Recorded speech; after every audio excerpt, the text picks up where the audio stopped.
Hello, everybody, and we're back again for another Chit Chat Chew Show podcast this evening, where I'm one of the co-hosts, Aisha, also known as Jade, and the other co-host that's next to me Is Uno. Everyone calls me Uno. I'm the other co-host for the Chit Chat Chew Show podcast. So we welcome you again. Our podcast show is every Monday from 7 to 9 p.m. Eastern Standard Time. So wherever you at, if you're not on the Eastern time, then just adjust yourself so that you can tune into us. And we thank you in advance for those that are going to be able to listen to the replay. So it's just been, I just got to be honest, like today started off good and then it just went completely somewhere else, people. It's honestly, I'm still trying to process just going through the motions, but I know I'm going to get through it like I always do. Let me move that out the way so that doesn't happen. And Okay. piss you off some more. Right. And so just wow, just have to tune in and have to focus because there are really some miserable people in this world, specifically at my job, specifically management, and every little thing. If they see that you're happy and you're striving and thriving, and I don't know, people just have tendencies of getting in their feelings about you, even from the smallest thing to the biggest thing. And I mean, hey, you make way much more money than me, but I've learned that it's just not all, it's not about the money necessarily. It's just about they're not getting the attention and they see that focus is on you or that you're doing a good job and somebody's just actually making a little comment saying that you did that you're doing a good job or whatever the case may be, and they will do everything to self-destroy you. But Nam Yoho Renge Kyo, to the universe, creator, divine law, powers that be, you will not get me. So if you see me a little bit struggling, just forgive me in advance. I'll get through it, trust me, like I do with everything else. And then again, some of these, yes, and then some of these people. groups that I'm in, like I'm gonna wind up just really deleting and blocking some of these groups, because if I tell you that I had not been feeling well, not clearly I've been saying this for the past almost going on 3 weeks, that I've had like some food poisoning and a little touch of stomach virus, and just overall my well-being wasn't up to par. You're trying to stress me the hell out about what I should have, could have done. Listen, I am a person who's working on multiple streams of income to do good for myself as well as my family, this business, us, and vice versa. But if I'm telling you things and I'm coming from a sincere place and all you're fucking focused on is why am I not doing something, let me worry about that. Stop trying to figure out my pocketbook, because you won't. So you do you and allow me to do me. But me knowing me, rather than me curse you out and embarrass you, because I have no problem with doing that, but I don't like that me, but it can come out. I'm just gonna, I've been deleting myself little by little from groups that are not for me. And I'm going to continue it. And I do feel better. I'm feeling a little bit, I'm feeling a little more stronger than I have been. So for those who are genuine, that actually cared, I appreciate you. For those that are fake and just was being selfish and just whatever you guys was doing, when I block you, don't hit me up, because I'm probably going to block your number if we have numbers. I don't know what's going on with people. I don't know if it's something in the universe that's going on, if they're not aligned. I don't know what it is, but I am not that one. Just because I kiki with you online, or we may FaceTime or text in a group text, when I tell you that I will snap on your ass and won't think twice about it, it will happen. So Just had to get that out. So I feel good about that.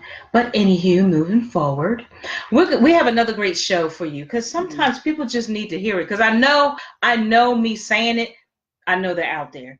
And I also know that they're going to listen to the replay. And I also know that they're going to send me those DMs or PMs and be like, oh my God, Jade or Aisha, what's wrong with you? Oh my God, are you talking about me? Yes. I'm just going to be transparent. Yes. Yes, I am. I'm talking about you and you and you and you and you and you. Family, friends, and others. Well, I don't even have friends because if I say friends, I must be talking about Uno, and it's not her. So we already say what we gotta say. But for those that feel like we friends or we cool like that, because we in a group text, I don't care about you at the end of the day. Because if you don't care about my well-being, why should I care about you?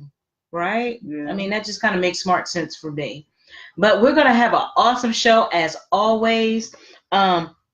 We're going to be talking about this new self-lubricating condoms, that, and what else we're going to be talking about. We're going to be talking about Corey J. He's a young man, young black male who got harassed and assaulted at Cumberland Mall. And the third topic we'll have is the Saudi Arabian journalist who went missing and who was actually murdered. Mm-hmm. So we're going to have a good show as always. Please note, if you are not an adult who can handle adult conversations, then I advise you, this is not the platform for you. Go take it somewhere else where there's a platform that's more suitable for you. Because we talk about a variety of different things. We talk about everything. Everything. And our mouths could go to the left or the right, straight forward, or even backwards. But everything ain't for everybody. So. Everything, exactly. Everything can't please is not. Everybody. Absolutely. And guess what? We're not here to please you. We're here to please us and put out content that we want to put out. And there are people that it resonates with. So for those that it resonates with, those the people that we're gonna vibe with. That's our audience. Absolutely. And that's who we're gonna show love to. Anybody else that doesn't resonate with it, who cares? This is not for you. It's just not for you. Like Jay said, just go somewhere else. Move on, y'all. Just move on. Absolutely. Go to another platform that suits you. Absolutely. Either at the end of the day, life goes on. It don't stop because you don't view our podcasts or watch them or what have you. It is what it is. Who cares? Yes. So we're gonna jump right into the new self-lubricating condoms could boost their use and prevent STDs. Now, this was posted. Give me a sec. This was posted October the 19th. And this read comes from CNN Health or www-m.cnn.com. But these articles will be posted for further read. So self-lubricating condoms may be the answer in helping prevent sexually transmitted infections and unplanned pregnancies, researchers have found. In a step away from the traditional water or oil-based condoms currently on the market, a team of scientists from Boston University has created a condom that is self-lubricating, becoming slippery when it comes into contact with moisture, for example, bodily fluids. The team assessed the performance of the condoms when faced with friction and then surveyed 33 people who felt the condoms to get their opinions on whether they would use them. Their study found that the majority of people surveyed, 73%, not only preferred the feel of the condoms to those currently available, but also said it would increase their condom use.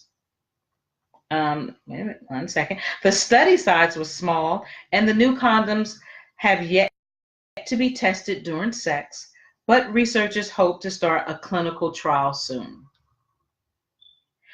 you can click on which it says read rates of 3 STDs in US reach record high, CDC says. Okay, let's see what that says. Give it a second. Technology. A little slow, but it's all good. Okay, hopefully it will show something besides. Okay, it does. Okay, so again, rates of 3 STDs in the US reach a record high, CDC says. So, rates of syphilis, gonorrhea, and chlamydia have climbed for the 4th consecutive year in the US, the CDC announced Tuesday at the National STD Prevention Conference in Washington. Last year, nearly 2.3 million U.S. cases of these sexually transmitted diseases were diagnosed, according to preliminary data. That's the highest number ever reported nationwide, breaking the record set in 2016 by more than 200,000 cases, according to CDC. It is time that President Trump and Health and Human Services Secretary Alex Azar declare STDs in America a public health crisis. David Harvey, executive director of the National Coalition of STD Directors, which co-hosted the conference, said Tuesday. What goes along with that is emergency access to public health funding to make a dent in these STD rates and to bring these rates down and to assure that all Americans get access to the health care that they need, he said. Rob Stevenson, a professor and director of the Center for Sexuality and Health Disparities at the University of Michigan in Ann Arbor, said that it's not a surprising trend. I think over the last 5 years, we've seen a rapid increase in the prevalence of sexually transmitted infections in the US, and we're also starting to see a plateau in our fight against the HIV epidemic as well, said Stevenson, who was not involved in the new CDC research. So in 2013, there were 1,752,285,000 total cases of chlamydia, gonorrhea, and syphilis diagnosed in the US.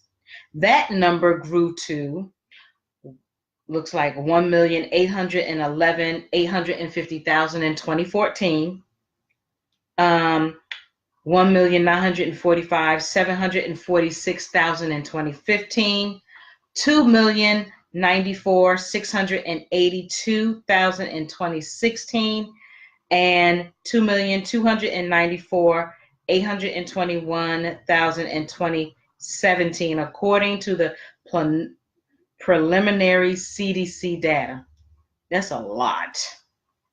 So, let me just kind of scroll down real quick. And gonorrhea diagnoses that were reported to the CDC increased by nearly 67%. Diagnosis of primary and secondary syphilis increased over 75%. And chlamydia rates continue to increase, he said.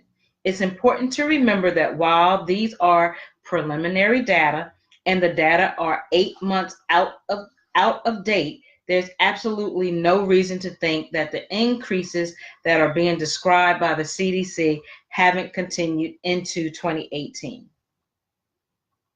They speak on the preliminary data suggests that more than 1.7 million cases of chlamydia were diagnosed in 2017, with about 45%, 771,000 cases emerging among 15 to 24-year-old women and girls.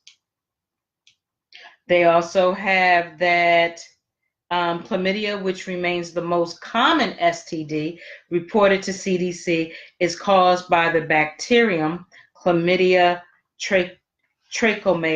trachomatis and easily transmitted during any form of sexual activity.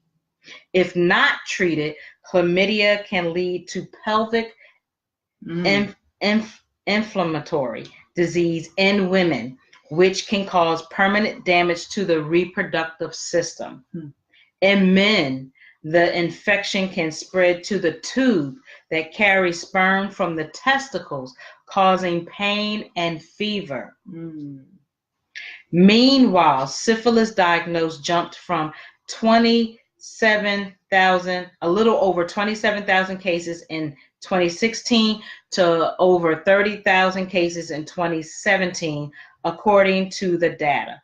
Men who engage in sexual activity with men, and make sure I read that right, men who engage in sexual activity with men made up 17,736 of those syphilis cases in 2017, the data suggests. So there's a lot going on. There is a lot of information. Please continue to read. I just want to kind of finish this up. This is a short article. This is a short one. Where was I? You was there. I think it's right. Okay, so for some without enough lubrication, sex can be painful and uncomfortable, and condoms may break or slip. The term, which was backed by the Bill and Melinda Gates Foundation, says the self-lubricating coating shows potential to be an effective strategy for decreasing friction-associated pain, increasing user satisfaction, and increasing condom use. Pain and reduced sensations are common reasons why people don't use condoms, according to the previous research in the US. The study published Wednesday showed that the coating kept the condom slippery longer than regular lubricants, which can wear off quickly. The coating does not affect the strength of the latex, and the coating provides consistently low friction, even when subjected to large volumes of water or 1,000 cycles of articulation, which is thrusting motions. Okay. It also shows that the new latex retains its lubrication because its coating is made from hydrophilic polymers, molecules that attract water.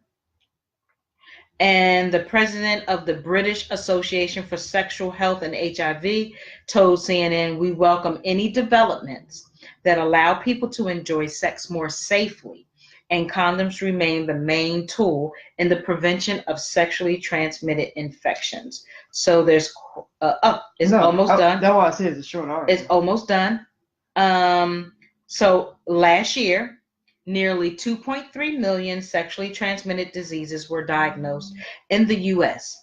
Rates of infections such as gonorrhea and syphilis are also rising in countries such as Australia, which saw a 63% rise in gonorrhea diagnosis in just 5 years between 2012 and 2016.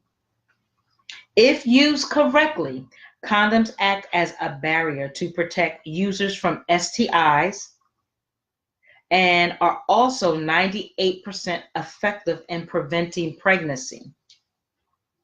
The Boston University team has already filed a patent for the self-lubricating condoms in the hope that they will be made available to the public after further trials. So we have to. Because now gotta wrap up. I'd be telling these young men, wrap up 2, 3, 4 times if you have to, because a lot of times they don't. But there'd be a lot of times that they don't, based on this article, because they don't like the feeling of it. It's painful. Some say they've caught infections from, because of the latex, the chemicals, in the condoms. Right? They could be allergic to it. And absolutely, come in contact with their skin. Absolutely. Yeah. So for this to hopefully happen, and there's a preventative way where they don't have to feel uncomfortable while having sex. We're all adults. I hope hopefully it comes through in the best in the best way, and it's very user friendly. Absolutely. I think with the self-lubricating condoms, it could be potentially a way to prevent sexually transmitted diseases or infections. Um, I think this is a good idea.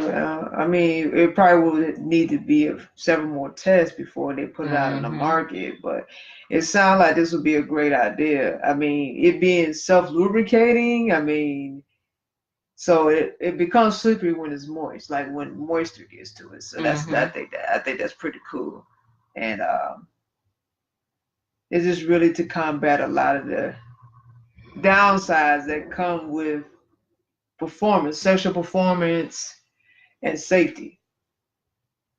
So, like you said, Jade, I mean, yeah, if they can get this out here fast enough, then I really feel that people will be more conscious of wrapping up. Well, specifically the men, you know, just wrap up a lot more, increase in wrapping up when you're about to have sex, and they'll be more conscious of not only themselves but the person that they're about to sleep with or have slept with. I'm adding people. I'm not being rude. Oh no. I absolutely like agree because I mean it's not happening on my end. I got it. I absolutely agree. And also while they're doing these different trials, you can guess just go ahead and add that. While they're doing these trials, they need to have some type of trial for same-sex partner as well, especially like for the women who are engaged, and there are female condoms that are out here. They don't speak about them, but they need to have much, a lot more. But they need to have more visibility. More visibility and more safer with that as well. Because I have to be honest, a lot of same sex, as far as women, they don't use them. Nah, they just raw. They just go raw and go for what they know. And whether it's heterosexual or same sex, you can catch a disease either way. Yeah. So you just have to be mindful and cautious. But again, a lot of times it people go raw, and then there's consequences with that. Pregnancies, a lot of times there are unwanted pregnancies, and it's drama with that, and then diseases, and I mean, who the hell wants to keep getting diseases, especially if you like very sexually active and you're just multiple partners? I don't think people care though. And probably people just don't care as well. They just don't want to do, and if something happens to them, then so be it. You know, but I just feel like at the same time, I just had a post about that.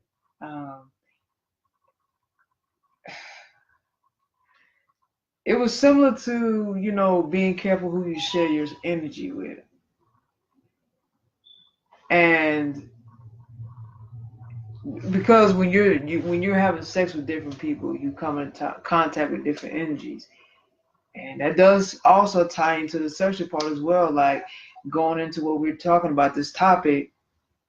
When you're having sex with different people, you don't know what they have, and that's another form of coming in contact with something. It's just not on a spiritual level, but it's more on a sexual level and a physical level. That's also tying into the sexual part. So you have to be careful who you sleep with as well.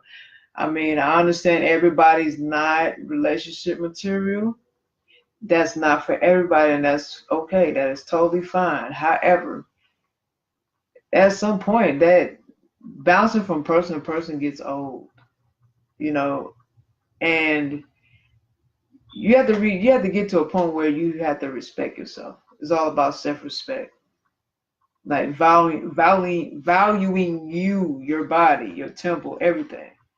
And just being careful who you share physically, sexually, and spiritually with. It all goes hand in hand. Absolutely. On all levels, they're going to affect you. But since we're just talking about the sexual, physical part, yeah, I mean, all these diseases out here and everybody just free balling, don't care, and going for what they know is definitely not safe. I mean, if you're gonna be sexually active, just be mindful of who you deal with. Like, get some background on them. Like, I'm talking about knowing sexually where they at. Like, I'm not well, okay, well that too, but I'm saying their status, knowing what their status is, because you don't know. People not gonna tell you anything. You just sleep with the person, A lot of times they sure don't. They don't. And then if you catch something, that hey, that's it. That's just what it is. Because I mean, you didn't do your due diligence to make sure, to be safer with your partner that you active with. You don't have to have a relationship with a person to be safe, practice safety. That's anybody, whether you just out here being a player or you dating or whatever. You got to take precautions, and definitely it comes back to self-respect. You got, just, take more pride in that. And again, Jay, like I said, but I know, people don't believe in that. Being to yourself or being with one person. Like, everybody doesn't believe in that. That's cool too. Hey, everybody's different, but like I was saying, everybody don't care. It's just whatever. And they gonna feel like something gonna happen anyway to them, or they're gonna die anyway. So what does it matter? You only live once. That's just their mentality. They just, that wild mentality. Yeah, And not valuing themselves as a human being. They sure don't. It's crazy out here. I mean, I'm not judging or knocking. I'm just saying that's just what the hell it is. It is. And I mean, I'm speaking from experience too, because I mean, I'm not no saint. I ain't perfect. I used to do all that too. So I mean, I ain't trying to be no cookie cutter person and being something I'm not. I mean, I'm also speaking on experience. Like, you got to take time to yourself and take care of yourself.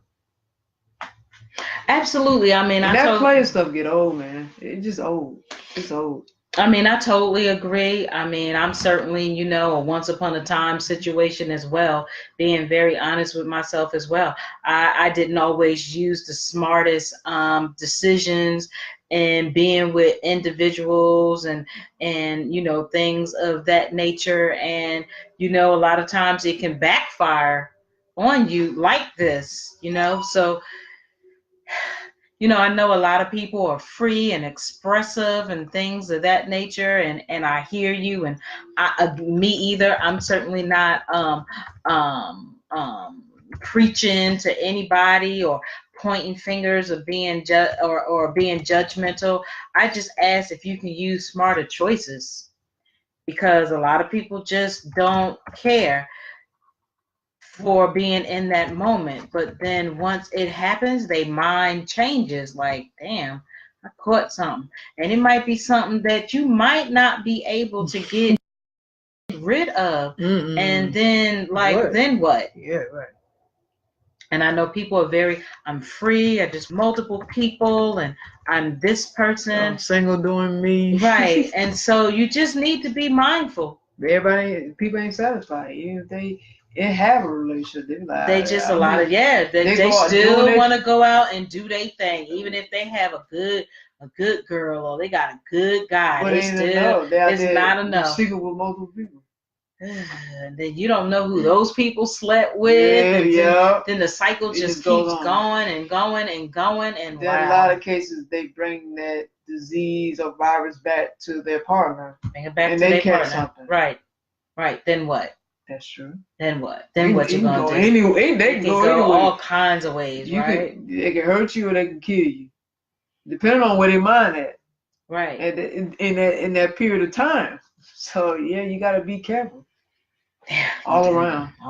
I agree. Yeah, it's a lot. Be smart, people. If you're going to be multiple, it's not for me to judge. If you're going to be multiple, just have lots of condoms, honey. And be more self-respect. And have more self-respect in yourself. Like I always say, know your worth and your value. We preach that a lot. Self-care. I had to learn the hard way, unfortunately. I had to learn the hard way. So then I also had to wake up with learning the hard way and had to take a step back, like, boo, you know, stop. And had to get me together.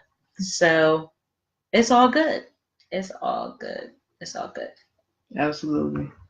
So, oh, before I get into the next topic, is there anything you want to Oh, add to this no. topic? Okay. Not at all. All right. So the next topic we're going to get into is Corey J, who recently got assaulted, well, harassed and assaulted at Cumberland Mall. So I'm going to click on this article. I clicked on one, but it's only showing the video. So I clicked on the right one, so it's going to give you some backstory, so y'all can get an idea of who this young male is and the background of what happened and what transpired after that. Okay. This one? Well, make sure. I could have clicked. I just want to make sure. Yeah, so that's recent. Yeah. Okay. Yeah. Make sure it says. Yeah, that's it. Okay. Okay. All right. Cool beans. Yep. Apologize, y'all. We had to check something. Making sure we on track with these topics. Right. Okay. The headline reads, before I say that, 11alive.com. This is coming from 11alive.com. 12-year-old Corey J explains what happened during police encounter at Cobb County Mall. The reason I'm making this video is because of the picture that certain people are trying to paint of me, said 12-year-old rapper Corey J. The 12-year-old rapper, who was detained by an officer inside the Cumberland Mall, is speaking out. Corey Jackson, who also goes by Corey J and Lil C Note, posted a video on his Instagram page about his encounter with police Wednesday night. The reason I'm making this video is because of the picture that certain people are trying to paint of me, Corey J said. The 12-year-old boy was at the mall with family this weekend. And mind you, this article came out October 18th, so he was referring to a couple of days before. So he was at the mall with his family on that weekend. He was stopped by a Cobb County police officer who can be seen on the cell phone video grabbing his arm. Police accused Corey J of selling CDs at the mall. His family claims he was wrongfully targeted. A video of the incident went viral, which I'm sure people have seen it. If you be on social media a lot, I'm sure you've seen it all across whatever platform it is, Facebook, Instagram, because it's been all over the place. Because I've shared it on my personal page. The officer, this is what the officer, like, this is the interaction in the video. So I'm gonna read word for word, just the little inserts they put in here. Officer says, "You're going to the youth detention center if you don't stop." Corey J, so what can you do? So what can you do is let me go because I know my amendments. It's just that little small insert, the insert. The 12-year-old is facing felony charges. Their family retained an attorney, Gerald Griggs, who is demanding for charges to be dropped. "I think the handling of the case has been inappropriate," Griggs said. "The next step is to make contact with the district attorney's office. We've had prolonged conversations with the chief of police. Hopefully we can work through this case, have the charges reduced and dismissed, and move forward with Corey's life." The officer said that I was very disrespectful, that I was ill-mannered, he said. "You can't find anybody. Do your research on me. You can't find anybody who can back that up. That can say I cursed them out, that I said bad words that day. I never said a bad word in my life." Which he didn't. I mean, the young man handled it how he felt he should have handled it. It's not like he was irate and cussing. He didn't do any of that. He was just defending himself. What's the harm in that? Whew, these police, boy, they doing a lot. It's not that serious. Cobb County Police held a press conference Tuesday afternoon and said that video doesn't show the whole story or give context. Early in the month, on October 6th, police said an officer issued the child a criminal trespass warning because he was selling CDs without permission. Now, come on. Because if white kids were doing that, they wouldn't even said anything. So let's stop it, okay? Officers said they warned him if he is caught back on the premises, he could be arrested. The video picks up while the officer was in the process of confirming the previous criminal trespass warning. What you see on social media, people say is manhandling. All he was doing was holding a young man by the arm, said Cobb County Police Chief Michael Register. Got a little grabbing when you doing more than that, but okay. He was there. He was there as a customer, Griggs said. Witnesses in the video show he was not selling on that occasion. Let me repeat this again. Witnesses in the video show he was not selling on that occasion, and that's what the criminal trespass was actually for. It was for selling CDs.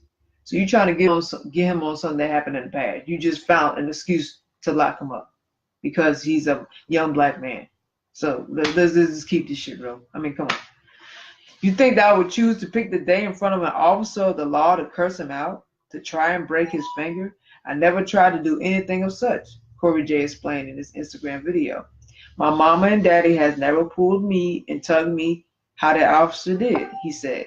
Man, my arm could have been pulled out of my sockets. Yeah, I'm sure I could. I mean, from the video, you can tell he did more than just a little pull, little tug. Come on. Like he wanted to manhandle the young black man Right. and slam him down. But anyway, even when I told him to let me go, I still said, sir. So see, it's not like he disrespected. He could have said, bruh. He could have said, pig and all that. But he didn't. He said, sir. Out of, being respectful. In this post, Curry J also included a photo of a mark on his arm he claimed he got from the officer. What you can find is pictures of the bruise he left from gripping my arm so tight, he said. And you can go to his Instagram and see his post that he made. So it's Corey J, aka Lil C Note. So COREYJ, aka LILCNOTE. And you can see his comment. A post shared by Corey. So he posted this October 17th. And you can read it. So he caught the attention of many, including Ellen DeGeneres, because he was featured on her show a while back. So that's a given.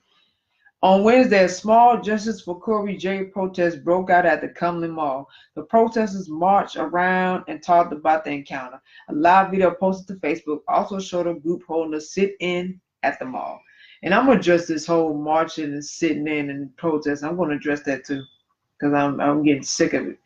It's our hope to change this moment to a positive moment, Giggs said, and see how you can address the situations and move forward.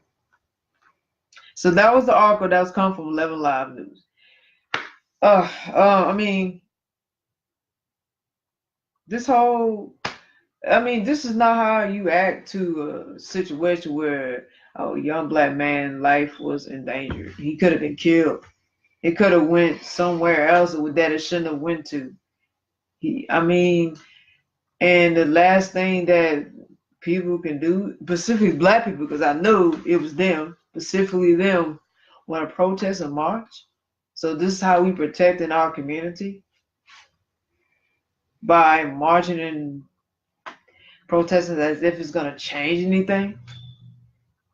When, as black people, our lives are always at stake every day, just because of the color of our skin. There's other ways to deal with that. I feel like we should fight fire with fire. That's how I feel. I feel like if that young man did it to some white boy in the neighborhood, do you really think the white people gonna be marching and protesting? Exactly my point. Exactly my damn point. That pisses me off. That irks me. That we do that as people. To me, that's a sign of weakness. You have no backbone. I mean, I'm not saying thug all out on the couch, but I mean, come on, man. That's like, it's the same thing with situations that happened previous, not necessarily the police situation, but even the situation that happened a while back with the black woman being tapped by the Asian man at the Asian shop. Mm-hmm. Negroes sitting there filming it instead of jumping in and helping the sister. You as a black man, it's your job to protect the black woman. That's your job. What you doing filming? Because you want to get some clicks and likes and shares. That's fine. I'm not saying don't film it and record it as evidence, or you can use it against the system, but at the same time, everything just ain't meant to be recorded, man. Just put the phone down. That's just not the time.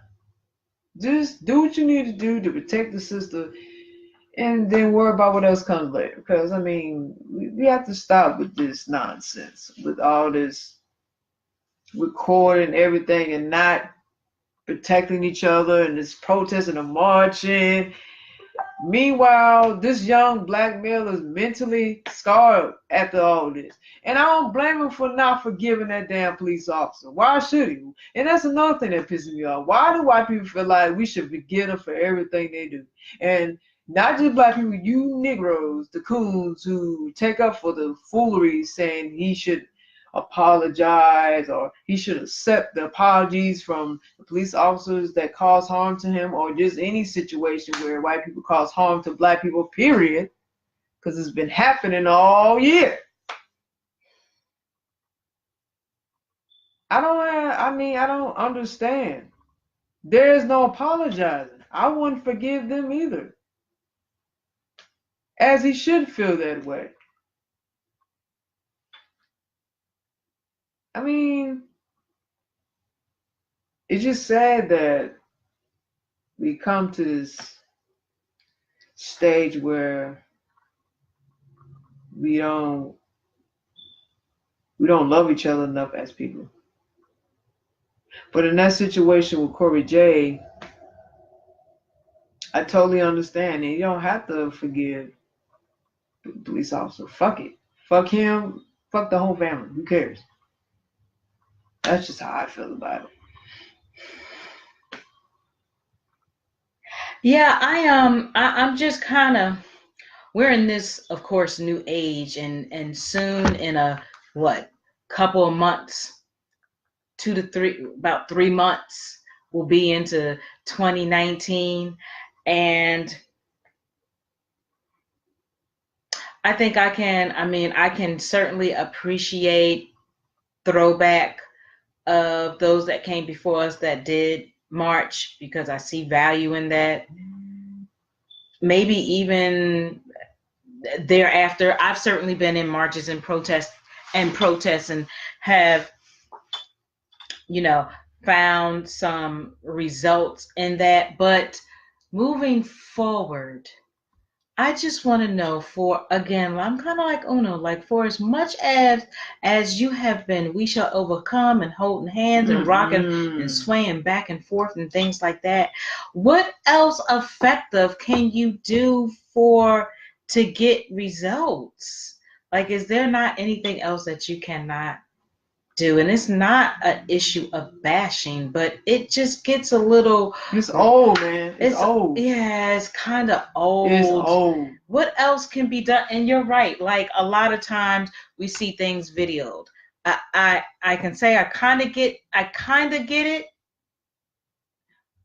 I guess, on a evidence type of thing. Probably not making sense. But then on the you're making a lot of sense. On the flip side, yes, if our black and browns brothers and sisters are out here and we see these things, do we not help each other? We just literally stand there and see people get hurt or get disrespected, but yet we say we're a community, or we're a village, or we need to, protect each other and things. But like that young lady in that Oriental, come on. And then, speaking of something that's nonviolent, the Asian man with the barbershop that's in a predominantly, if I'm right, black neighborhood, right, and he doesn't hire any black people. I'm sorry. Y'all could open, them sisters could open their own shop. I would not I mean, like that black and that Asian guy clearly on the YouTube said, I do not hire black barbers. Right. He said it out his own mouth. But he'll have them coming there. But he was cutting, if I'm right, yeah, he was cutting a black person or a brown brother's hair. So why are we supporting that? You shouldn't even be supporting. We should not. Like, that's total disrespect. And that's what I'm saying, weak. That is so total disrespect. And yes, I do get my nails done by Asian. I'll be honest about that. However, I'm currently working on finding some sisters that's out here that can do my nails and support them, because I feel as though, yes, they are out here, and there should be more black owned barbershops and nail salons and weaves, natural, you name it. Like, we should support more of each other. Right. And I'll be woman enough to say that I was, and then she moved wherever, and then I just stopped and didn't. I should have researched more, so I can take ownership for that. But we need to support each other. We be up on this social media and out here in these streets talking about, oh yeah, you know, our brothers and our sisters, we gonna do this. But then when you go to them and they tell you what the price is, you like, oh, can't you hook me up? The hell, why? Why should y'all get a hookup? Like, this is their bread and butter. This is their business, their livelihood. You don't buy your own people. But you will not do that if you went to an Asian, or if you went to another individual, or any other establishment. They're gonna pay the full or if amount. You go into these malls and you buy these belt shoes or what have you, you're gonna pay it. And 9 times out of 10, you coming out from your rent money, your utilities, or you know, whatever the case may be. Some people robbing folks just to buy stuff. Right. Credit card scams. And a lot of times it's kind of suspect also, because how do you really know if it's real or not? What you buying in these stores, in these malls? But they claim it's real. They be bashing other people and down other people because they don't buy what they buy. It's not designer. They're not keeping up with the Joneses. People, stop. Meanwhile, you have there's an off brands in these malls. There's a lot of off brands in these malls. To be honest, it really is. And I'm not saying you can like what you like. It's your money. But why are you giving our community such a hard time about whatever? We should. If you don't, I mean, it's a little nerve-wracking. It is. Because, I mean, and then again, there are situations where, I mean, if there is something, how can I say it without sounding like I am talking out 2 sides of my mouth?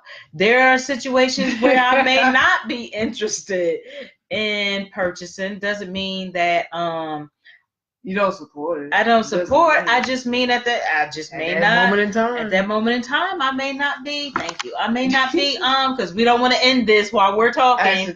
Accidentally. So yeah. Oh my gosh, people. Listen, I'm tired of the racist nonsense. These racist man-made fucks nonsense. I'm tired of the coons nonsense. Okay. This is not cute or funny, right? I mean, with this situation and what you was talking about with us supporting everybody else, and then when stuff happened to us, we go back and fall into the foolery again because we go back and support the same thing that got us caught up. All of it is just, I'm just over all the nonsense. And then it's like, well, from both sides of this, Black lives get or have been ruined by all this, you know, meaning with Corey J's situation, that could have turned into an escalated situation where he could have lost his life.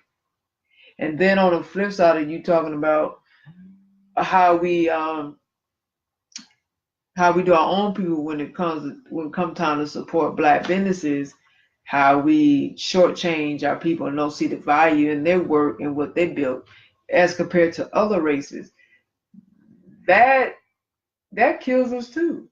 Because how are we going to be able to build anything economically? So we messed up both ways.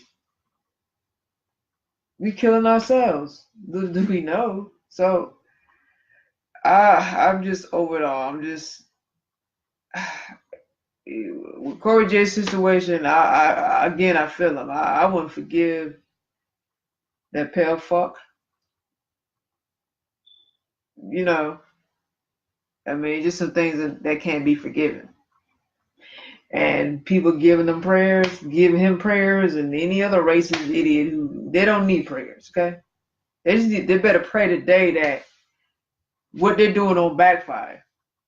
They need to pray on that, because you can't keep doing this for forever and don't think the table's gonna turn. We're dealing with karma. See, that's to see the universe finds a way to make it back around. What you do to somebody else is gonna be done to you. So you policemen better be careful. I'm not making no threats. I'm just saying what it is. How the universe deals with it, and especially in the state we are now with this black and white thing, y'all need to be careful. Watch yourself. Yeah, absolutely. Take accountability for what you do. I understand black people do their stuff too, because yes, even with this supporting each other, we need to take accountability for that too. Stop supporting the nonsense. That's why we can't grow as people. But when it comes to this issue with the police, stop with this nonsense. Take accountability and responsibility for what you're doing or what you've done. You hurt other people. And absolutely, 100%. And again, I am not perfect. I buy from both.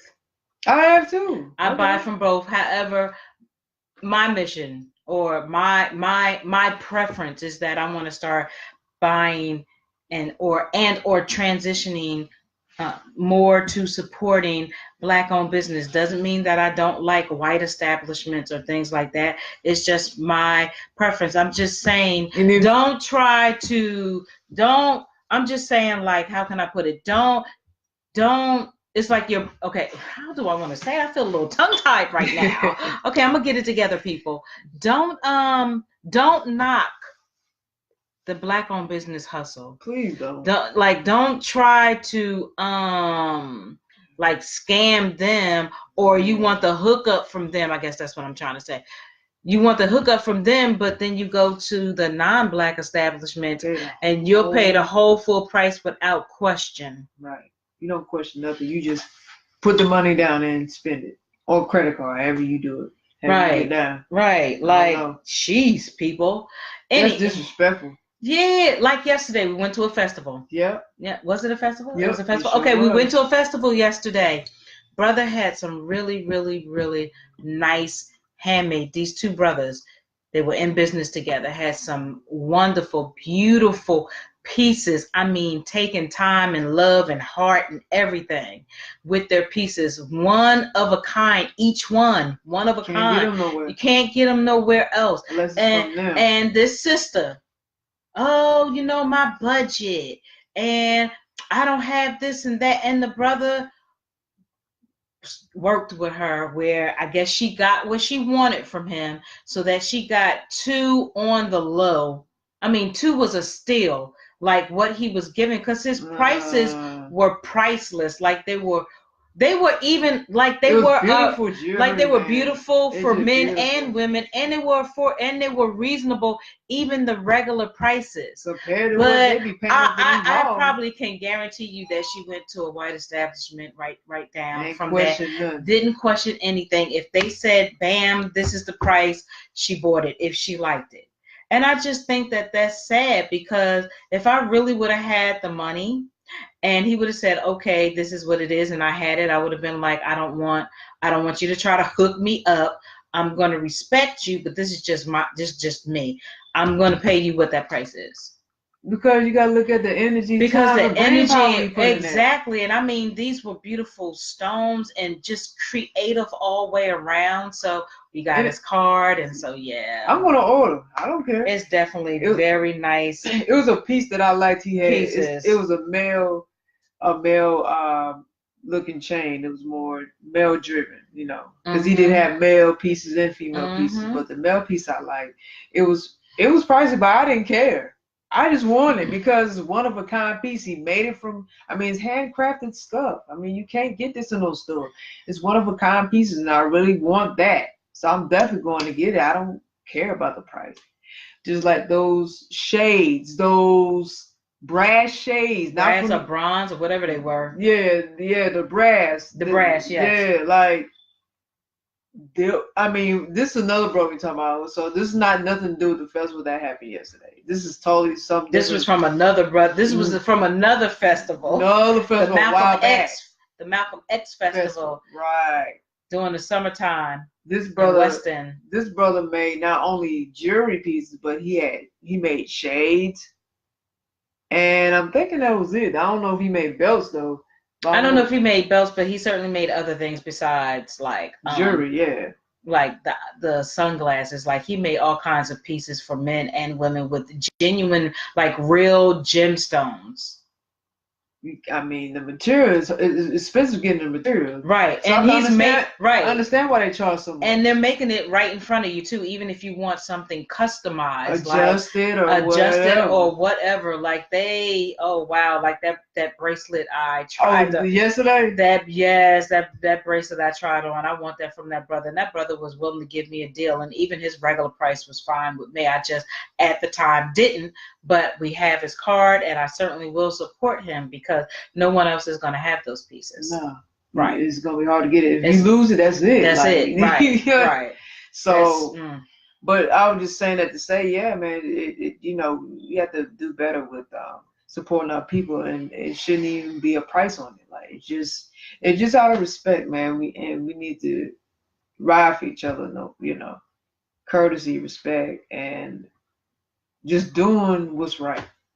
That's what you should get out of it. I mean, because I feel like, what's the difference if you go blow on some Jordans and blow on Nike outfit and you know, get your hat game together and have your jewelry on deck and the weaves. No disrespect, but y'all use all that money. Nails. Money for that. Your eyebrows and the hair and all your clothes. Everything. The clothes, the boots, everything. Whatever. Everything. I just don't see nothing wrong with supporting our Black-owned businesses. And they have some dope stuff. In addition to if you choose to support non-Blacks. So just want to make that my clear. thing is, if you support non-Blacks, that's fine. That's your business. This is my thing. Why complain? If some racist happen, if a racist designer says something racist and not wanting Black people to wear their clothes, then why even complain? You just said that, you know, I buy what I want. Okay. You can't have it two ways now. So if the racist designer says something about you wearing their clothes, the best thing for you to shut up. Run with it. Or don't support it at all. You only got two choices. There's no riding the fence with it. Like, either you're going to support it or you're not going to support it. And if you support it, then you can't complain. Because you're sitting there wearing it. Because you say, I don't know about all this Black stuff and designer stuff. It ain't like the stuff in the store. I'm going to wear the Michael Kors because that's what it is. And everybody else, all right.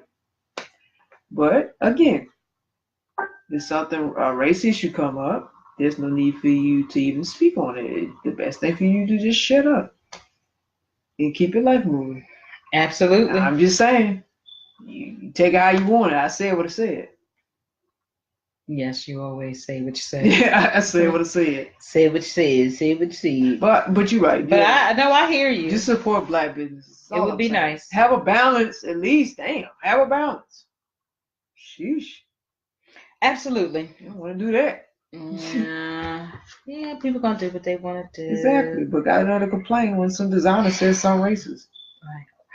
They complain, or they're like, "Oh, we don't believe it," and they could be saying it as clear as we are speaking, and people are still like, they could clearly say, "I can't stand black people," or those niggers. They can.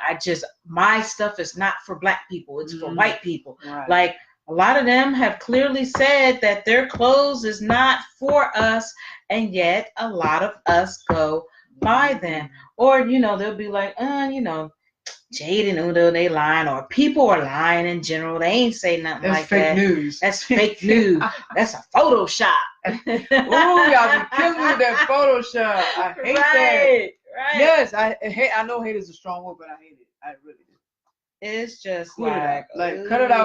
Cut that out, bro. Y'all cut that out with that Photoshop mess. Everything ain't Photoshop.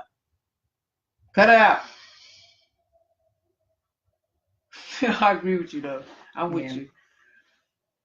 Oh, I don't know what to do with our people sometimes. So, are you finished reading, speaking from that article? Yeah, I'm done. Okay. Yeah. So I have something also coming from, get out of here. These alerts are funny. Coming from THE, is it the Grio? Yeah, the Grio. Yeah. TheGrio.com, THEGRIO.com. Again, it's titled Police Chief Defends Officer Caught on Video Twisting Black Boy's Arm in Mall. Video goes viral.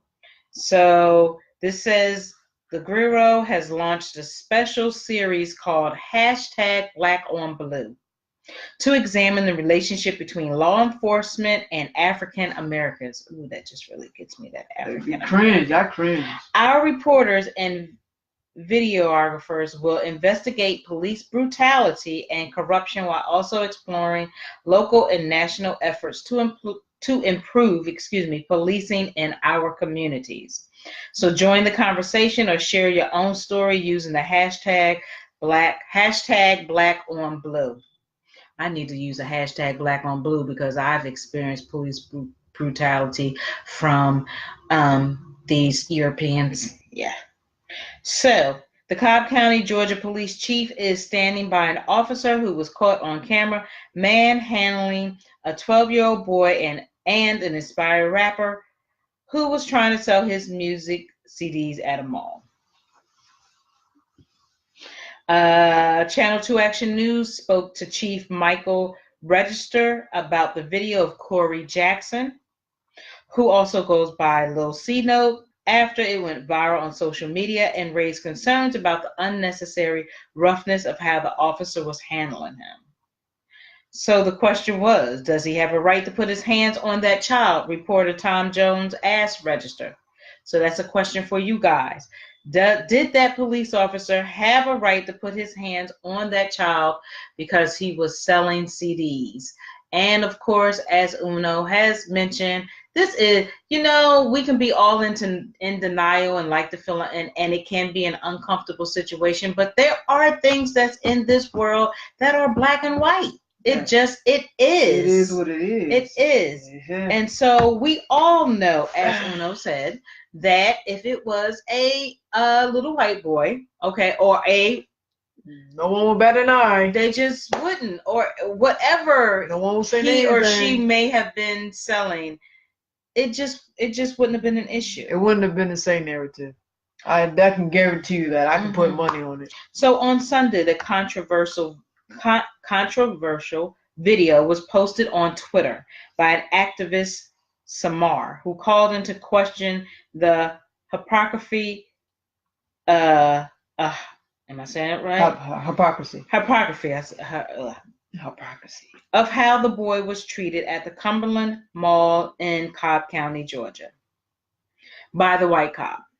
When the video begins, the officer already has the boy's arm locked in a twist as he and his aunt, who is video recording, stand outside of an H&M shop.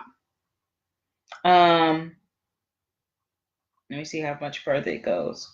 Okay, so the aunt is videotaping it while everything is going on. According to the Register, Jackson was trespassing because he was selling his CD at a local business. Register said the mall gave the boy a criminal trespass warning and told him twice he couldn't sell the CDs on private property. So on October the 6th, an off-duty officer slash mall cop reported that after he caught Jackson in the act, the boy allegedly tried to bend the officer's finger back and punched him in the chest. Register said that part wasn't captured on the video.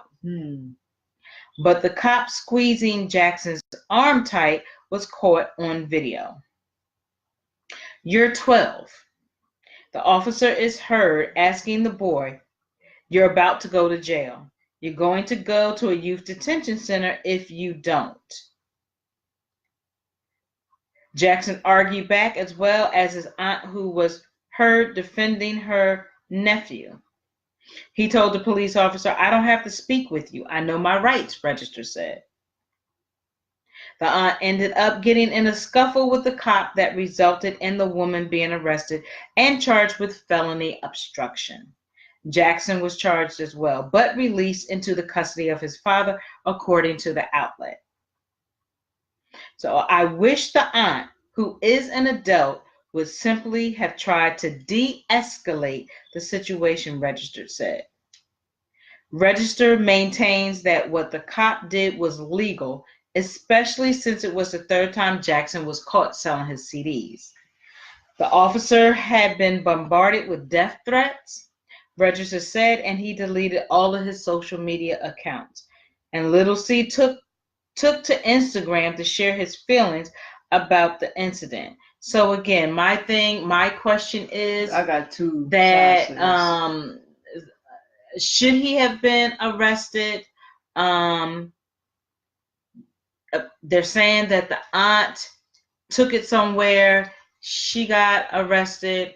They're also speaking on the little boy, Corey J, cursing out the police officer and getting like a little physical with him, with bending the finger or whatever he was doing. So it's always two sides to a story. That's well, true. Three really. Yeah, three. So I would love to know you guys' feedback on this. Did this go way too far and it could have been handled a different way? Or do you feel that the way that it was handled, it was the right way and the cop wasn't in the wrong, and maybe Right. Corey J and the aunt was in the wrong, and maybe they could have just left? So yeah, I'll say this. Black people. No, I mean, I'm definitely not excusing what that cop did at all. Because I understand why the death threats, man. Because, yeah, we tired of again, I'm going back to what I said, tired of the police mess. And they don't think they're going to be held accountable and take responsibility for their actions. And no karma's not supposed to come around. So, yeah, he ought to got a damn death threats. Good. Got his scary white ass off the damn social media. But I digress. So, black people, please stop giving cops anything to look for, please. Stay out their way. I don't care what you got to do. Stay out their way, please. That's all I'm gonna say. I ain't gonna speak no more on it. I pretty much said it. I mean, I just said it clear, and I summed it up without saying too much. Just stay out of their way. Don't get nothing to look for. Don't be looking for anything. If you're gonna do something, do it strategically, because let's be honest, like Jay said, it is a black and white world. Yes, everything is black and white. It's a racist thing. We can't do everything white people do. We should have been established this a long time ago. We cannot, I repeat, we cannot do the same thing of what white people do in society. I'm sorry to tell you, I hate to break the news to you, but that's just how it is. But we keep wanting to go against the grain and think we supposed to be equal to them. We're not. So let's be realistic about this. So we got to move differently now. We can't be, we can't be out here just, jumping out the gun here. We can't be irrational about stuff. We got to really think it out. Because our life is on the line every day. I'm not, hey, I'm not blaming. How Jay said it, two sides to every story, really three sides, but all of them. Hey, man, our people, we got to really. I'm not saying we got to walk on eggshells or nothing. I'm not saying that, because you still got to be a human being to live.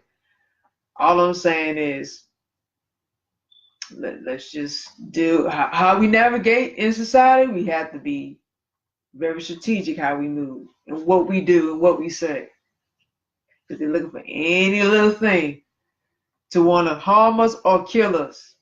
They're doing it every day. Every time I get on Facebook or look at Instagram, I see some craziness happen. And for what? Sometimes it be black people's fault. A lot of times it be the police fault. Because going back to what you said again, two sides to every story, and there's always three sides to every story. So that's all I'm gonna say. I ain't gonna say no more to that. But that was definitely wrong what that police officer did to that. Well, the off-duty cop, mall cop, like he really did something, squeezing her arm. Now, see, if there was a black man ran up on him, then it'd be a whole nother situation now. Because every black person's not gonna keep going for all this now. At some point, it's gonna be retaliation. That's what they want. I just feel like they're doing this just to do this. I feel like it's really intentional. They have nothing better else to do. I just really believe they want to push this race war. That's what I believe. That's what it is. That's how it looks to me. Because you notice they're getting more crazy with it, more psychotic, more reckless. They're just doing to see what we're going to do. They want to trigger us so bad. They'll take every situation to the next level. That's what I really think. What do you think about just everything, all of it? Corey J, just how we navigate and deal with police and everything.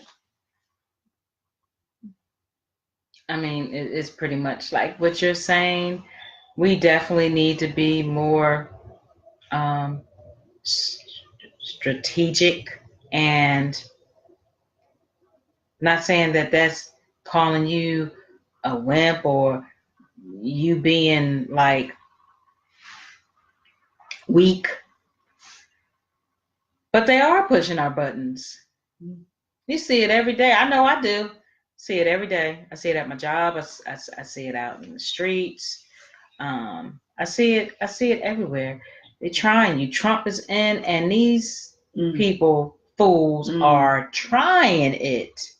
Like they are real.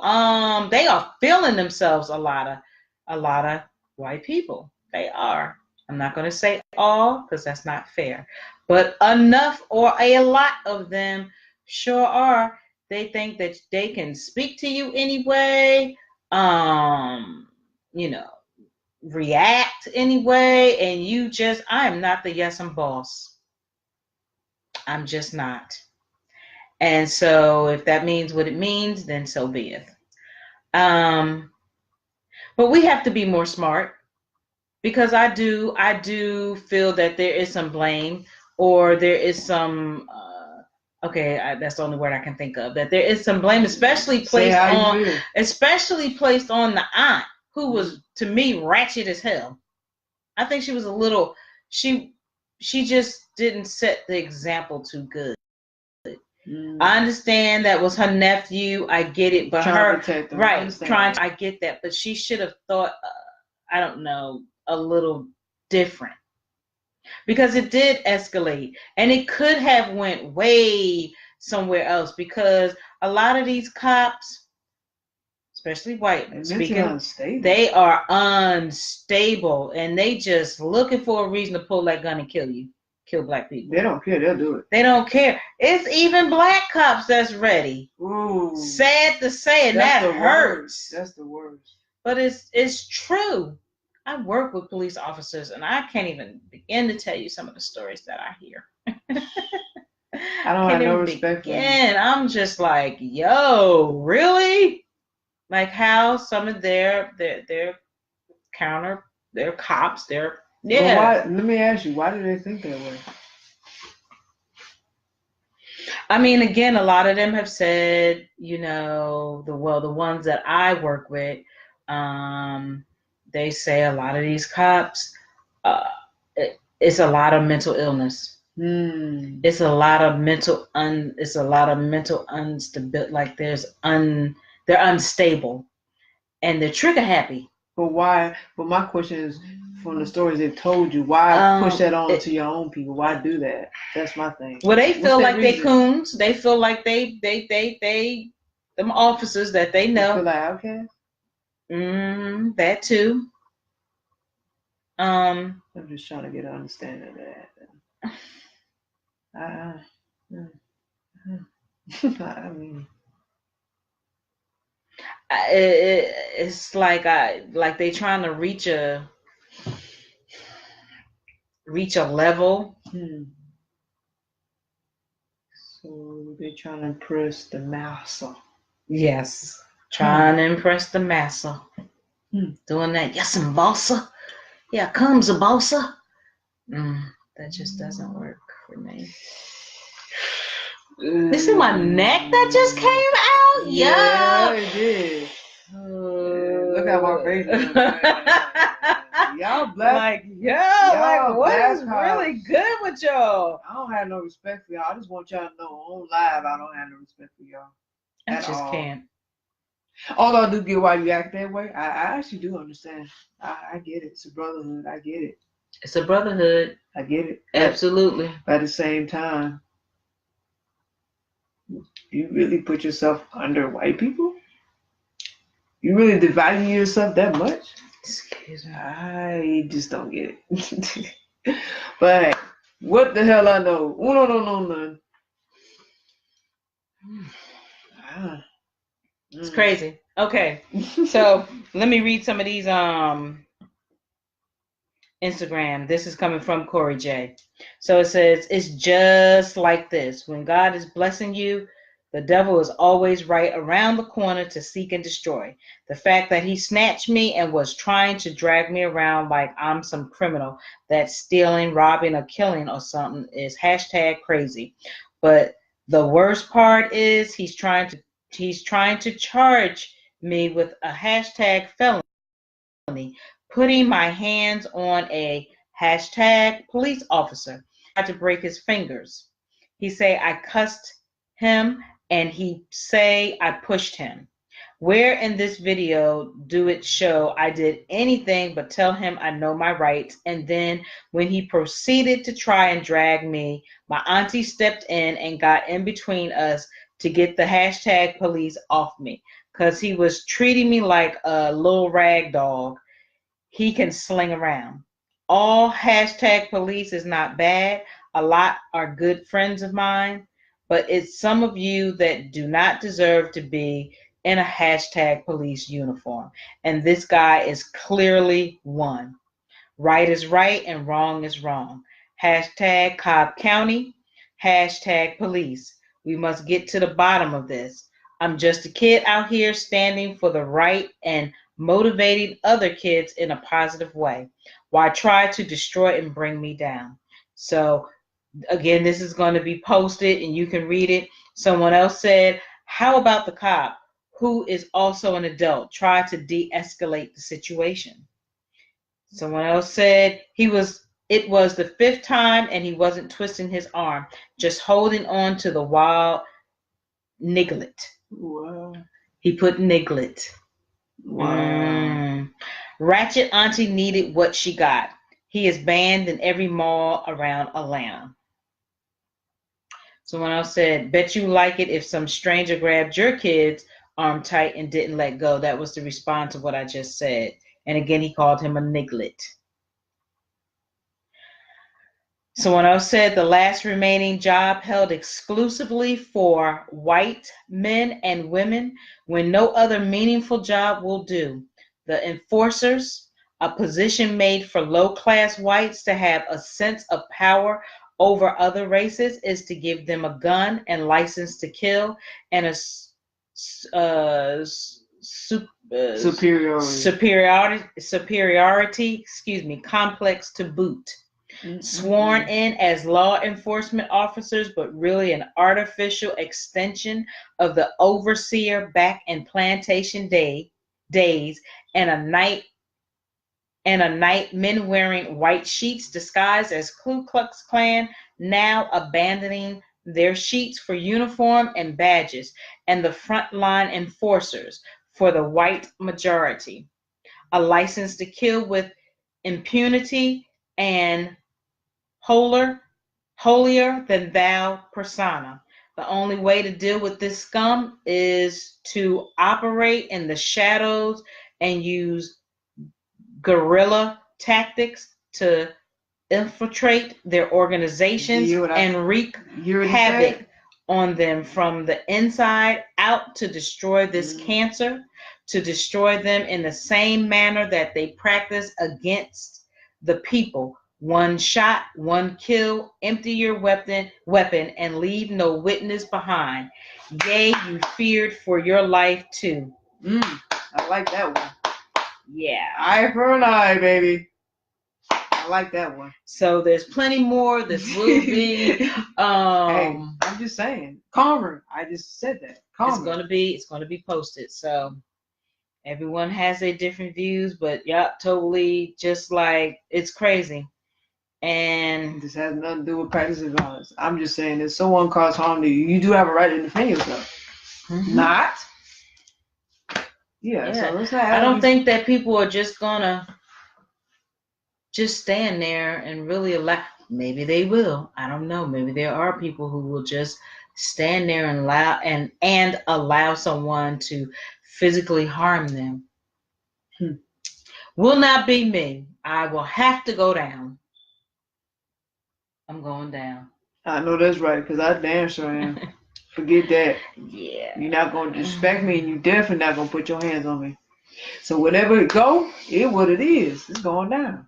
Whatever happens after that, hey, it's out of my control. It is what it is. Yes. I believe in self-defense. I will say that. Not turning no blind eye, turn a cheek. I don't believe in that. I don't believe in that. Let's dust it off. Let's, brush it off our shoulders. Like you said. Pray, get in the praying circle. Cheek and turn the other cheek and let's get in a prayer circle. Let's get in a prayer circle and let's rock back and forth. And pray for link our arms and stuff together. Pray for the demonic mayonnaise fucks. Let's just forgive the man or forgive the individuals that came in and just blew up or just killed our whole family or killed up everybody in the church or just can't, because he has a mental illness, right? Yeah. And him having privilege has a mental illness, and let's just put him in a glorified, nice little place where he can just recover and, all is all. But for us, let's just kill them right now, trash them somewhere, hang them somewhere, do something with him or her, because the females is not excluded. And let's just kill us off. We don't have mental illness. We don't hear that. Y'all can say y'all got mental illness all you want. We don't hear that. It's all, we're gonna kill you right then and there on the scene. Right. Exactly. Interesting. Yeah. The racist narrative. Yeah. And y'all talking about it don't exist. Get your crazy butts out of here. Are you serious? You delusional. Grow up. Excuse me. Please. Honey. The nonsense. Do you have something No, else? I don't. Oh, I'm a little stuck on goofiness for a minute. Okay. Right. Next. right. Next. As I told you to grow up. See the error in your ways. All right. So the next topic will be the Saudi Arabian journalist who went missing and was murdered. Headline reads, this was published in October 12th of this year. This is coming from usatoday.com. Missing journalist Jamal Khashoggi tortured, dismembered in Excuse me. Saudi consulate, report says. Turkish officials have told the U.S. that they have proof that a missing Washington Post columnist was tortured, murdered, and dismembered inside the Saudi consulate in Istanbul earlier this month, the Post reported. Jamal Khashoggi disappearance set off a firestorm of accusations, criticism, and political tension after the Saudi national failed to return from a visit to the consulate on October 2nd. Some U.S. officials, including Senator Tim Kaine, D. Virginia, said the case may strain U.S.-Saudi relations and threaten to block billions of dollars in arms sales to America's strong ally in the Middle East. Thursday's revelation by the Post cited unnamed Turkish and U.S. officials who said the information is based on surveillance tapes and covert audio recordings made without the knowledge of Saudi officials. The officials said they did not want to publicly release the recordings because they would divulge how the Turks spies on foreign nationals. The voice recording from inside the embassy lays out what happened to Jamal after he entered. The Post quotes one of the unnamed officials as saying, "You can hear his voice and the voices of men speaking Arabic. You can hear how he was interrogated, tortured, and then murdered." Saudi officials have denied any wrongdoing in Khashoggi's disappearance and claimed that he left the consulate where he had gone to obtain official documents before his upcoming wedding shortly after his arrival. A critic of the Saudi regime living in self-imposed exile in the U.S., Khashoggi has not been seen since that day. Turkish media on Wednesday published the names of 15 Saudi nationals who traveled to Istanbul the day Khashoggi disappeared. One of them is the head of a forensic department in Saudi Arabia's intelligence services. Others appear to be Saudi agents of one kind or another, according to Turkey's Sabah newspaper. President Donald Trump and his top advisors have cultivated a close relationship with Saudi Crown Prince Mohammed bin Salman, and Trump has touted the Saudi Arabian government's promise to buy lots of beautiful military equipment from the U.S. On Thursday, Trump said the White House has opened an investigation into the Khashoggi's disappearance, but repeated that he does not favor stopping arms sales in retaliation. "We don't like it. We don't like it a little bit," Trump told reporters. "What happened is a terrible thing. Assuming that happened, maybe we'll be pleasantly surprised, but somehow I doubt it. The executive branch has authority to make such a sale, but Congress can block it with a vote of disapproval in the House and the Senate." Oh, okay. I thought it might have been longer, but not. That's good. Then they have there's articles you can click under this. If you want to read more on that, they have something about the foreign relations chair where they say the Saudis are responsible for missing journalist Jamal, and they have a related one of what we know and don't know about the Saudi Arabian journalist who's missing, and then they have another one of his fiance who pleads for help. So if you want to check into those articles under this story, you can click on it. Okay, so Senator Bob Menendez, the top Democrat on the Senate Foreign Relations Committee, noted that he already has a hold bar in the Trump administration from moving forward with an arms sale, a move he made before Khashoggi's disappearance. The New Jersey lawmaker said the latest developments have only increased support for his blockade.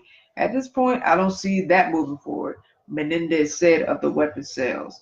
"We can't let even an ally believe that they have carte blanche to do anything they want." Khashoggi's fiancée, Hatice Kengiz, made a desperate appeal to President Trump and his wife, Melania, to get involved in the case. Khashoggi's have been living in the U.S. since last year for the fear of persecution from the Saudi authorities. He sought to become a U.S. citizen. He visited the consulate in Istanbul because he needed to pick up paperwork to marry Cengiz, who is Turkish. "We were in the middle of making wedding plans, life plans. After the consultate, we were going to buy appliances for our new home and set a date. All we needed was a piece of paper," she wrote in an opinion piece in the Washington Post. "Jamal is a valuable person, an exemplary thinker, and a courageous man who has been fighting for his principles. I don't know how I can keep living if he was abducted or killed in Turkey. I heard about the story I don't think last week, but the week before that. I saw it floating on social media, and I just thought it was weird. Like, I mean, see, this is what goes on in these political relations. I mean, especially if you're doing business with different countries, and then if you're doing backdoor deals and doing um, heinous things behind the scenes, anything can happen. Anything can happen. So that's the risk you take being in the political world and really going to these different countries, doing political work with other countries, especially if you have ties with the U.S. Because, other countries don't like the United States of America anyway. So, and by him being Saudi Arabian, they felt like he's a traitor to his people. Mm. He worked for the U.S., but I mean, yeah, he took a risk going there, and he dropped in a way he dropped it down on himself by going to investigate and being an agent for the U.S. government. It's sad, It's just crazy. This world is just crazy, man. Weapon sales and invading other countries and killing the people off and taking their land and robbing the oil and imprisoning all the Africans and the Ethiopians. You have the child trafficking. There's so much going on, and U.S. doing all these back deals. And there's people who get involved in these back deals that work with the U.S. They put their lives at stake and get caught in the crossfire, and the government not gonna care. Of course not, because it's all about them and making money and keeping power. And they wonder why other countries just don't like us. Not surprising. Not at all. I mean, it's just a mad, crazy world that we live in. So we have to be not only knowledgeable in what's going on, but spiritually protected as well. Whatever that looks like, now's the time to really get in tune spiritually, whatever that looks like for you, because this is not a game. A lot of people talking about, they this, that, or the third, but are you really putting your spirituality into play, or are you playing with it? Because I'm a spirit, though. I'm transparent. Yes, I chant. I do Buddhist practice, but I'm a spiritual person, and we are definitely in those times. Sure. In those revelation times or the last days, and I know that could be really uncomfortable, uncomfortable and scary for people to want to face or talk about or recognize, but gotta deal with it. It's at our front door. Right. Like, just overall, all the things that that this world is going through. You have to protect yourself, and that means that you may have to be ready for a war. Inevitable. Right. Really. Getting yourself, like, are you just going to, not judging, but are you just going to settle and are you going to go out with a bang? Like, are you going to go out with a bang? Are you going to be a forever slave? Right. Mentally and physically. Shit. That's what's going to happen. In the end time, that's what's going to happen. Either you're going to fight for something and die, or you're just going to give in and be a slave to the beast system. It's a beast system. You're right, though. Yeah. You got an article for me? Are you finished? I want to be respectful. Yeah, with that story, article, excuse me, not the story. Make sure. I think this might be a short one. Ooh, come on. Okay. Maybe not. So, Maybe not. Okay. I'm sure So got a lot of good details in there. yes. So this is coming from the WashingtonPost.com. When was it? So it's October the 14th, not that far. It says Saudi Arabia forcefully rejects threats over Khashoggi disappearance as international crisis simmers. So, a combative Saudi Arabia said Sunday that it would not bend to threats as it pushed back against growing U.S.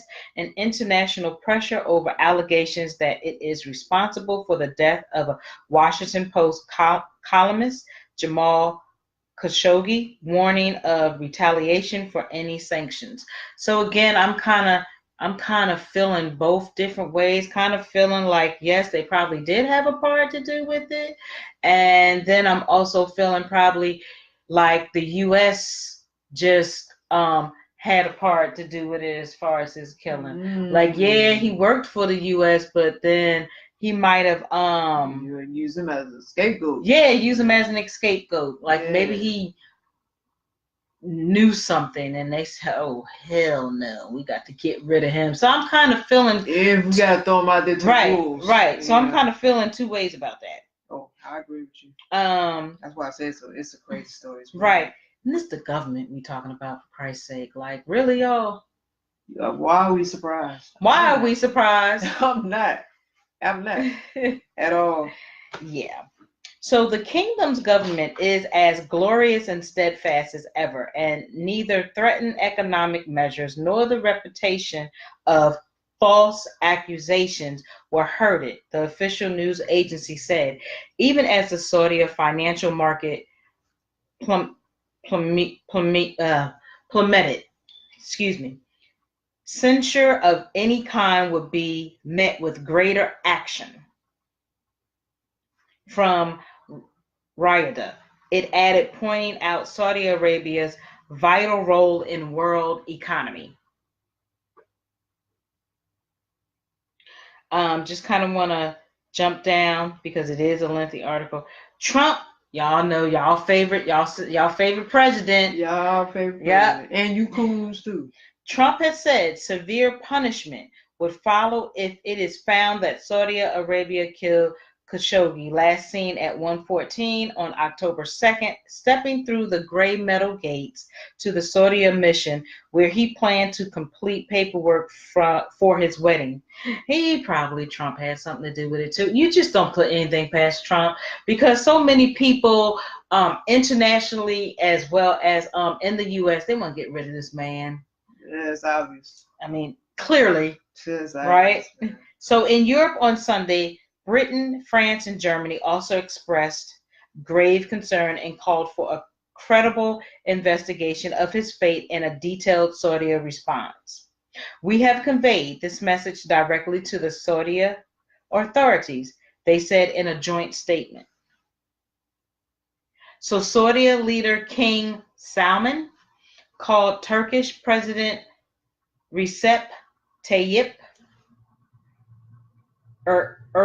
Erdogan on Sunday, thanking him for welcoming the kingdom's proposal to set up a joint working group to probe Khashoggi's disappearance, a Saudi statement said. So we all know also that when you going into these what I want to say, when you're going into these other countries, they respond way totally different than the U.S. Like their very guidelines aggressive. Or policies or whatever, yes, are very aggressive. So I don't know what Trump he really think he doing. He ain't doing that. Right? He's not. Yeah, it don't scare them. Like these people, literally, like whatever crime you commit, like if it was with your hands, they cutting off your hands. If it's with, even for the women, they don't discriminate against the women either. If they acted in such a way where they need arms, fingers, feet, legs, vaginas, penis to be cut off, they will do it and don't think twice about it. And they don't care about child molesters or rapists. They sure don't. That's your life. You dead. That's just it. Once they catch you or find out, there's no discussion. There's no discussion. Discussion about no rehabilitation, no rationalizing, no trying to empathize, nothing. Right. As they should for a rapist and child molester. I have no sympathy or empathy for them at all. You scum, as far as I'm concerned. Right. While denying involvement, Saudi Arabia has not explained why Khashoggi has not been seen since October 2nd, including in footage from closed-circuit television cameras that monitor surrounding streets. Turkish officials say it is because he died inside, and they have told U.S. officials that they have no audio and video recordings to prove it. I tend to think different, but who am I? The admonitions to the United States emanating from Saudi Arabia bring into question the essential pillars that underpin U.S.-Saudi relations, said Kristen Diwan, who is a scholar at the Arab Gulf State Institute in Washington. Saudi Arabia has a strategic value to the U.S. that comes from its reliability in managing oil markets and coordinating intelligence. If it can't be trusted for this, then all bets are off. Also, just kind of going down a little bit here because it is a lot. It sure is a lengthy article. There is no joint investigation team, he said, adding that Turkey is the only one actually investigating. We accepted it because if we turned them down, they would have complained we were preventing them from cooperating. So there is no cooperation, a senior Turkish official said. They are not allowing Turkish investigators to bring in the equipment to do their work. We think what is happening now is Saudi Arabia is trying to buy time.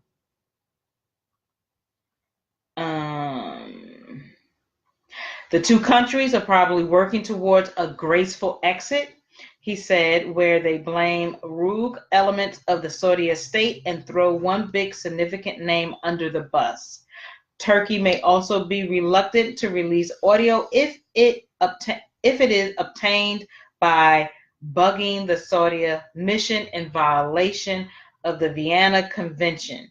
He said Turkish newspapers have reported that the recording may have come from Khashoggi's Apple Watch, but that claim remains unverified. Just trying to see. In an interview with Leslie Stahl of CBS 60 Minutes, airing Sunday evening, Trump calls the journalist's suspected murder really terrible and disgusting. We would be very upset and angry if that were the case, he said of Saudi Arabia's potential responsibility. As of this moment, they deny it, and they deny it vehemently. Could it be them? Yes. So just kind of was moving around, reading different parts of the article, which this is lengthy, but again, this is going to be posted, so you can read it in full at your leisure. Absolutely. Man, I won't be surprised if I know we all. Those listening, we know he went missing, Jamal, and for those who keep up with the news about politics and social issues, yes, we definitely can tell he was missing, but definitely can see that he was murdered. But the Saudi Arabian government is not going to snitch. They're not going to tell their dealings to the U.S. government. Whatever happens there, that is their business. Right, like they're loyal to their allegiance, like they're not. As they should be. Why should they not be allegiant to their country? They're supposed to, just like the U.S. are. Oh, I guess it's okay for them to do it, but not any other country. Oh, I see. Okay. But you said a part about Jamal. They were saying allegedly he recorded his death on his Apple Watch. Well, I have an article related to that that's coming from dailymail.co.uk. This headline reads, Missing Saudi journalist recorded his own death on his Apple Watch with moments of his interrogation, torture, and killing sent to his phone and the iCloud. So, Saudi journalist Jamal Khashoggi may have recorded his own death on his Apple Watch. It has been claimed he turned on a recording function on the device before walking into the Saudi Arabia embassy in Istanbul on October 2nd, according to the Turkish newspaper Sabah. Then his interrogation, torture, and killing were audio recorded and sent to both his phone and to iCloud, the newspaper report. His assailants tried to hack into the watch with multiple failed password attempts before using his fingerprints to unlock it and delete some files, the report claims. Security forces leading the investigation into Khashoggi's disappearance found the audio file on the phone he had left with his fiancée, according to the paper. However, unlocking an Apple Watch using fingerprint verification is not a feature of the device, an Apple representative told CNN. It is also unclear how the file transferred from the watch to the phone. Wait a minute. Because most Apple devices. Okay, so they're saying, they just said in this article that the assailants tried to hack into the watch and it failed multiple times, attempted to open his Apple Watch to get few files off the watch where it has the audio records of him walking into a setup and get interrogated, tortured, and killed. But then at the bottom it says, well, Apple says that an Apple Watch using fingerprint verification is not a feature of the device. So which is it? I truly don't believe Apple, the company. But moving on, because I know how far they can go with Apple technology, so I don't believe that. Anywho, well, then this last part is unclear how the file transferred from the watch to the phone. Come on. We clearly know how the file got transferred from the watch to the phone. It's not hard to operate an Apple Watch in a phone and transfer files and exchange files. Come on. I mean, come on. Clearly, there's some covering up here. CNN's intelligence and security analyst Robert Burr said it's highly unlikely Khashoggi could have broadcasted a signal from his Apple Watch, as it was too far for a Bluetooth connection. He said, I think what's happened clearly is the Turks had the Saudi consulate wired to have transmitters. Okay, that's definitely a possibility. That's plausible in this story. Okay. Another side to look at it as. The Turks don't trust any diplomats, and they have been into most embassies and most consulates in Turkey, and they listen to what's going on. And if indeed there are tapes proving that he was murdered, I think that's probably how they know. But the Turks are very reluctant to admit that. U.S. President Donald Trump has said Saudi Arabia could be behind Khashoggi's disappearance. He warned that Washington would inflict severe punishment if that is the case. Trump told CBS 60 Minutes program during an interview on Thursday, we're going to get to the bottom of it and there will be severe punishment. As of this moment, they deny vehemently. Could it be them? Yes, as Jay said in the article. So I'm just reiterating what she said of what Daily Mail put the exact same thing in their article. The network said it will air the interview in full on Sunday evening. Conversations between those involved in Khashoggi's alleged assassination were recorded at the embassy, the Washington Post previously reported, but it was not clear how these recordings had been made or later found. An insider told the newspaper the voice recorded from inside the embassy lays out what happened to Jamal after he entered. You can hear his voice and the voices of men speaking Arabic. You can hear how he was interrogated, tortured, and then murdered. But Turkish officials have been reluctant to release the recording as it may give away how they spy on foreign entities based at the embassy, the newspaper reported. The Kingdom of Saudi Arabia denies claims that something happened to Khashoggi and insists he left unharmed. CCTV shows Khashoggi going into the embassy, and a source has told the Washington Post he was killed and then dismembered by members of security. The U.S.-based journalist 59 was critical of some of Crown Prince Mohammed bin Salman's policies. His fiancée Hatice Khaji's 36 had been waiting outside the embassy for him, but he never walked out.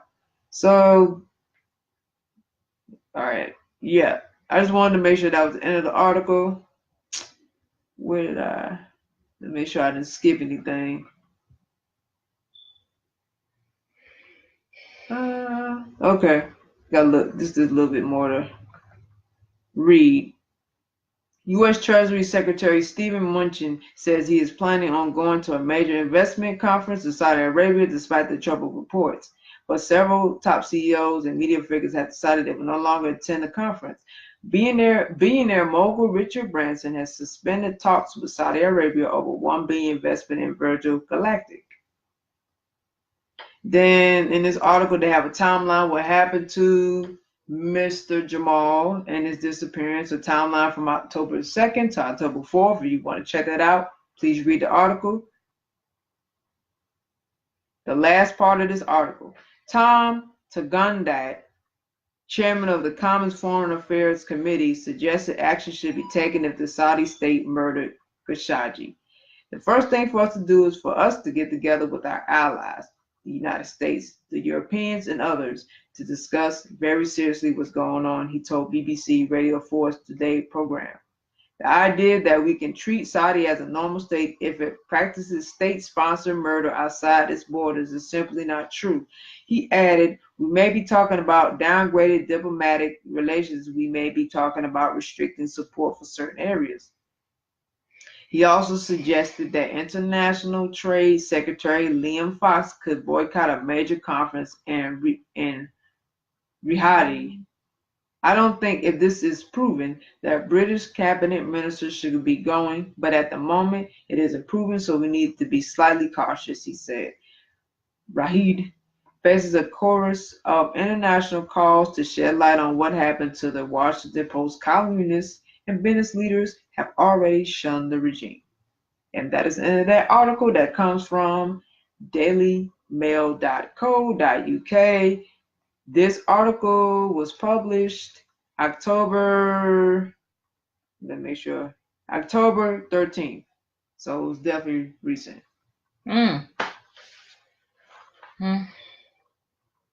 That's a wow. That's a lot. Well, he's definitely not coming back, that's for sure. I truly believe Saudi Arabia knows where this dead is. And I'm sure they dismembered his body. Oh, I'm sure. He's not coming back. Yeah. And not trying to be funny, I'm just saying he's not coming back. He is transitioned. Yeah. Because you're very fortunate if they let you go. Right. You better have some good talk game. Right. That is just not in Arabic though, not English. Right, not English. you just, because that's what they do. That's why you gotta be so careful going to certain countries. Yeah, especially as an American. And don't be gay in America. That's a double whammy. And before gay folks get all sensitive, get off your damn sensitive horse. Okay? Just saying, hypothetical, okay? In a situation going to other countries. That's just what it is. That's the reality. I can't control how they feel, but I'm just telling you how like it is, okay? Just because I say it like that doesn't mean I don't, it's hate or throwing shade or tearing down. Come on, cut it out. Speaking of the situation. But anywho, yes, don't be gay in America. Which leads me to another thing we should talk about. I'm going to have to tell you off the show about that topic that happened a while back with the gay couple that never came back, that got caught in Kuwait. as a gay couple. Mm-hmm. I would like for us to talk about that on the show since we're talking about disappearances and being careful going to different countries as Americans, but being gay in American, yeah. Yes, Let's being discuss gay that. in America, being black in America. Right. Being black, going to foreign ass countries you shouldn't be going to.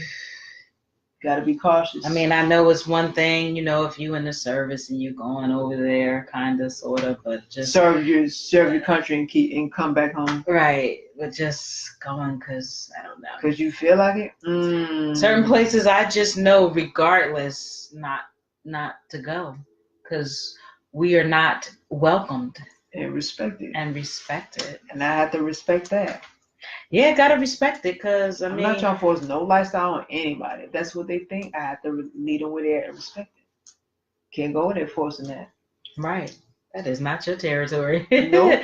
You going in there like you demanding, honey. You about to get chopped up. Yep. You could get chopped. And no one will never, and they will go on with their lives like nothing happened. Your life don't matter to them. And see, in the community will get mad over that. Oh my God, why can't I be gay and going where I go? Well, accept the fact that everybody's not going to accept your lifestyle, okay? Hate to break the news to ya. That's just life. I mean, yeah, okay, it is what it is. I mean, everybody's not going to like you. I don't want everybody to like me. It's fake. So, I mean, you have to respect people's space. And if they don't want it, they just don't. Hey, I mean, hey, they have their own beliefs and their principles. And just like we have our principles and beliefs. And if we can't agree, then we just have to just be on separate ends. Everybody's not going to like the same thing. That's okay. But don't try to force something on them that don't want to be forced. Just like, I mean, you don't like it when straight people hit on you, right? So, you want to respect you, right? So you should show the same thing to others who don't like gay lifestyles and you try to force it. This goes both ways. Respect is what I'm getting to. Respect goes both ways. Absolutely. But Kuwait, though, of all countries, they couldn't pick no gay-friendly place. No gay-friendly place they couldn't pick. I mean, I ain't judge. I'm just saying. Excuse me, people. Right. I don't know. I don't know either. I don't know about that. I mean, they could have picked, you know what I'm saying, London. They could have picked Philippines. They could have picked Japan. I mean, what's another country that's so gay-friendly? There's many countries they could have picked. But of all countries, what did they expect? I mean, I don't get it. I mean, I damn sure would have thought of that. That didn't cross my mind not one time. Right, I never had a desire to go to Kuwait or Iraq or Saudi Arabia. And no, it's not about knocking, but it's just about being smart. Right. And plus, never had any desire to go over there because of their religious views and principles and morals that they stand on, so they can have it. I respect it. Do I have to agree? No, but I respect it. So let's get it clear. I'm with you, LGBTQ, okay? Calm down. Do I agree with them? Well, what they got going on? I don't have to, no, but I respect it. So I'm with you. Calm down. You know how sensitive they get. They be on attack mode. They have it on speed dial. Yes. You can say, I hate gay. They own it. Yes. Yeah, anything. They just, whatever. I'll just continue to be, as long as you keep that over there, it's all good. Why he wearing a drip? So someone say, why he wearing a drip? They attack. Yeah, they do. They can't help it. But back to the Saudi Arabian situation. I mean, I doubt they're going to find that body. Yeah, he's done. He's done. Unfortunately. Yeah. He is executed. Going back to respect once again. You're going into another territory not respecting it. You're working for a country that doesn't respect their country, and you're disrespecting that country, and you from the same people, and you disrespecting them. So people handle things in different ways. Absolutely, they do. You know, you gotta respect that. At the end of the day, you shouldn't have. You know, we shouldn't have even went over there, knowing that's what was gonna happen. So come on. Okay. So he is from, but left his country and came to the U.S. West, yeah. Right. No. So that pissed them off because you left. And even if he's not from there, whatever Arab country he's from, it's supposed to be a unified thing. To them, how they see, he's supposed to be for us regardless. Right.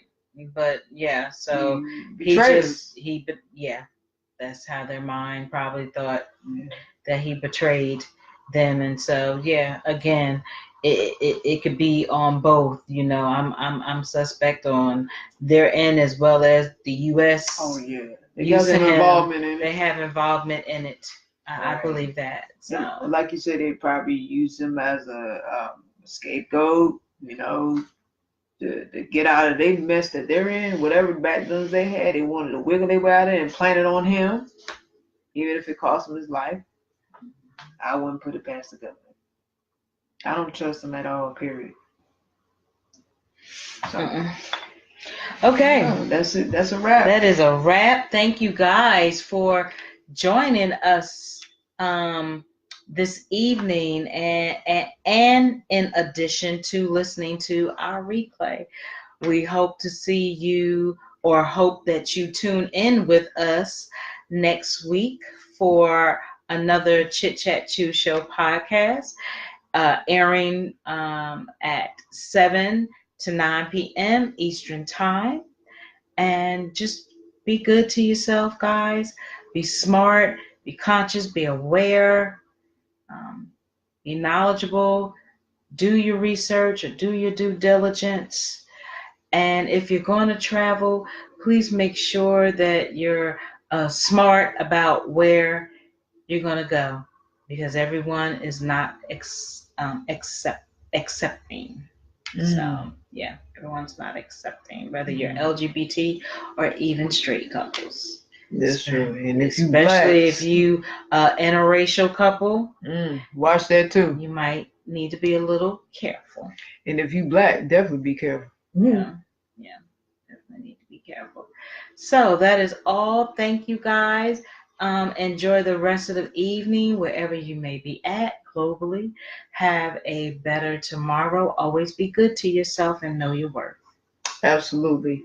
So you guys take care of yourselves. Self-care is first. Always put that first in your life. No one will care about you but you. Absolutely. So with that being said, again, take care of yourselves. Good night. Peace and blessings. Peace and blessings, guys.